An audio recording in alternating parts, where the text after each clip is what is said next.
We are back again. I felt a need to definitely post this video for a lot of reasons, actually. So let's get right to it. People, this book does not have everything in it that you need to know. Let's say it again. This book does not have everything that you need to know about God. Okay?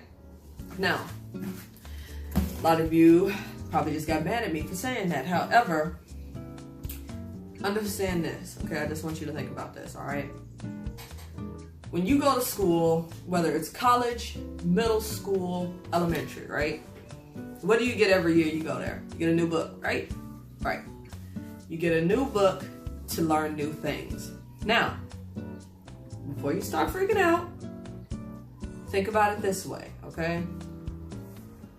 Even though this is a Bible we're talking about and we're not talking about like chemistry or anything like that, I still feel like the same thing should be said. And true enough, there is plenty of things that I have learned from the Bible and I'm still learning from the Bible, okay? But a lot of the stuff that I learned it on my own through God showing me, okay? Now, a lot of you don't even know it. For example, there's a part in the Bible that tells us what we should and shouldn't eat, okay? Talking about how we should not be eating pork, how we should not be eating any fish with scales on it, okay? And the thing is that do they ever teach this in church? At least not to, and I'm not saying this is necessarily everybody, before people start commenting and say like, oh, well, my preacher does. Look, I'm 26 years old. I swear to you, I have never went to a church where they talk to me about, oh, well, this is what you should eat. This is what you shouldn't eat because this is unhealthy and this is unclean. No one taught me that, okay? I just so happened to start getting into this, digging deeper, and I would read my Bible every morning and I ran across it. But, however, every time you turn around, everybody's preaching about money and everything, and I get it. Money is important. We all need money. But this is not the only thing in your life that you need to get through life. You need guidance, you know? You need peace. You need understanding, okay? So stop wanting to come to church and every time somebody is, whether they're prophesying, whether they're preaching, like, oh, well, I don't want to hear it if you're not giving me money, you know, or if you're not seeing a new car from me, or if that's not what's in the word, because that's not always what it is. You cannot constantly, and I'm working on myself too, you cannot constantly always want things. It's unhealthy. You were supposed to be happy with the things that you already have. Being in gratitude is healthier than always give me all the time. And quite frankly, I'm pretty sure God is sick of that too. So when it comes down to the Bible, this is not the only thing that I deal with, okay? I read the Bible. I read, I can get some of this. So a while back, I bought some of the Dead Sea Scrolls. I bought the Apocrypha, and let me have you understand this. Anybody that is of color needs to, like, if you haven't read the Apocrypha, you're missing out on what you need to know, because they took this out for a reason, okay? They took this out of the Bible because it tells about us and how we're not African, but we are the Hebrews, okay? And if you don't believe me, YouTube it, and you're not telling you. Book of Enoch. And out of all of these, the Book of Enoch and the Apocrypha are the two books that I have read the most. And let me tell you this. There's a lot of stuff that they took out of the beginning with, like having to do with Adam and Eve, having to do with Noah, okay? And if you don't read these things for yourself, you're not going to learn it, because at church, they're only teaching you the basic. Oh, well, God made Noah's Ark and Jesus died on the cross, you know? And when it comes down to that, you know, we're not being told the truth. We're not being, you know, we're not being fed spiritually. We are not being fed spiritually. If you want to be fed spiritually, do not just solely read the King James Version of the Bible.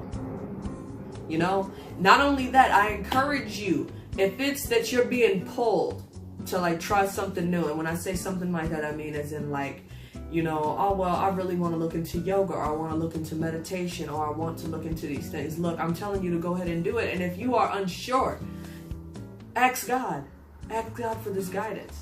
Ask God, look, can you show me if it's okay to do this? Is this the right thing? Is this of you? And he will answer, okay?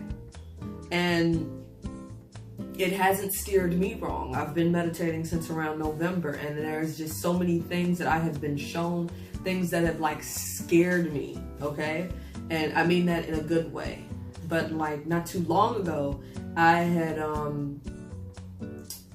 I went to bed, and I've been having trouble sleeping and whatnot lately, but you know, I always usually say a prayer of like, God, keep your angels running about me and keep us safe and keep us protected, you know? And when I said this prayer, I ended up waking up at 3:33 a.m. exactly, 2 nights in a row, okay? Now, this was like, that's like really, like, who wakes up at 3:33 exactly in the morning, you know? And once I like looked up angel numbers, it was saying that it meant that his angels were watching over me and protecting me, you know? And it's like, you know, it's not just a coincidence, you know? And the thing is that I can tell you all about it all I want, but you have to experience these things for yourself. This is the way that you're gonna know about God. You cannot know about God just because somebody tells you, you know? You have to, like, don't get me wrong, you can believe and have faith in it, you know? But to really experience God, you know, if you want to grow, there are things that you have to do. People come to church and they sit in the same seat for 60 years straight, you know? And that's all that they do. They sit there in one spot, they come to church, they live by that book, you know? And if you want to grow, if you want to do more things, if you want to be used by God, you have to know more, because you have to be able to lead people, you know? Whole reason I'm making this whole blog about a lot of this stuff is due to the fact that there is not nearly enough videos out there about a lot of this stuff to help people really understand any of it. You know, I looked up certain videos and I found out certain things, and I researched certain things, but you know what? If nobody had ever posted those few videos that were there, I wouldn't have learned anything, you know? If I would have followed by that book and said, "Ooh, no, you know, I don't think that's right," because then you and I mean, this is the thing you got to be prepared for. Not everybody is going to agree with what you do, you know? No one is going to agree with what you do, especially people in church, you know? A lot of times when you get into that, people are like, "Oh, well, that's not of God. You don't need to be doing this, demonic." And I've already had somebody telling me that I was opening portals, meditating and whatnot, and it's not like I'm sitting here and summoning anything or anything of the sort. But the thing is that when it comes down to it, people will believe what they want to believe. If you confine yourself to religion, you don't really gather as much information as you could know here on earth. And when it comes to religion, that's why I don't believe in religion. I believe that, you know, it's a system when you're in religion. There's things you can do, there's things you can't do when you're talking about religion, you know? But when you get into spirituality, you know, you have a lot more freedom. And I'm not trying to say that I want freedom to sin. It's nothing like that, you know? It's just that if you want understanding and whatnot, you're doing things that people consider demonic because it was told to them that it's demonic. But if anything, you know, I mean, take what you want from it. I'm just saying this for a reason. It was on my heart, so, you know, same thing. I'm letting God guide me with this, you know. And if it's the case that it was on my heart, somebody out there needed to hear it. I don't know if it's now. I don't know if it's 3 years from now. Somebody's going to look at this video and they'll be able to say, you know what, I think I'm actually going to go and do that. And then they'll probably end up doing the same thing, helping others out to awaken, you know. So, I guess that's it for the video. And I will see you guys later.